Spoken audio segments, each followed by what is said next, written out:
संतोष धन। गौधन गजधन बाजधन और रतन धन खान, और जब आवे संतोष धन सब धन धूल समान।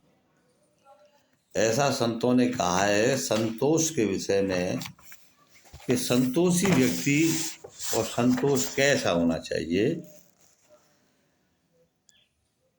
मनीषियों ने, संतों ने बड़े बड़े वेद शास्त्र, उपनिषद और बड़ी बड़ी धार्मिक विचारधाराओं के विचारों ने जो रहस्य निकाला है, वो रहस्य निकल के ये आया है कि संतोष रहते हुए, संतोषी रहते हुए अपने मन को सरेंडर करें ईश्वर के श्री चरणों में, ईश्वर में अपने मन को एकाग्र संयमित करके संतुष्ट करे।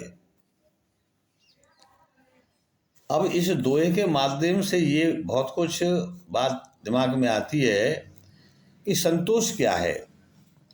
इसको कई विचारों से व्यक्त किया जा सकता है कि यदि आपको जो मिला है आप उसमें संतुष्ट हों,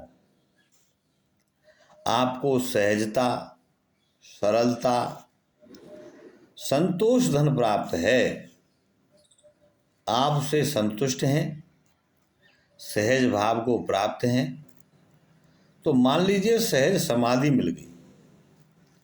जो भी अपने आप में हो रहा है या गुजर रहा है, जो वर्तमान है, वही आपका भूत है, वही आपका भविष्य है। वर्तमान संतोषप्रद है तो सब कुछ आपको प्राप्त है। आप प्राप्त साधनों का समुचित प्रयोग करें तो आप संतोष धन को प्राप्त है। जो कुछ आपके पास है वह सब आप अपने इष्ट देव को समर्पित करें। हमारे अंतःकरण में जो परमात्मा आत्मा है बैठी हुई है, आप जो देते हैं वही आपको अनंत गुना होकर के मिलता है। जो शब्द हम बोएंगे वो अनंत होकर के वापस आता है। जो हम बोते हैं वो मिलता है। ऐसा नियम है। जन्म जन्मांतर आपको सब कुछ प्राप्त है। ईश्वर भी आपको प्राप्त है।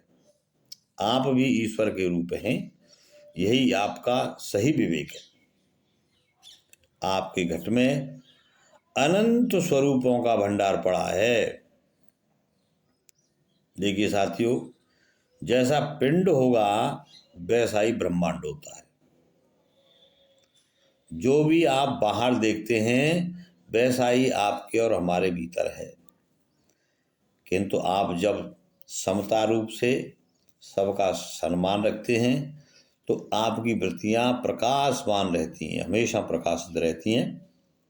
अर्थात आप क्रिया को जानते हैं। ईश्वर या आत्मा की आज्ञा में रहने से आपका मन संतोष रूपी साधन यानी विवेक या संयम को प्राप्त हो जाता है। संयम का नाम ही संतोष है। धैर्य का नाम ही संतोष है। एकाग्रता ही संतोष है। चिंतन, मनन, निध्यासन द्वारा ही आप अपने आप को जान पाते हैं। अतः स्वयं के सत्स्वरूप को जानना ही संतोष है।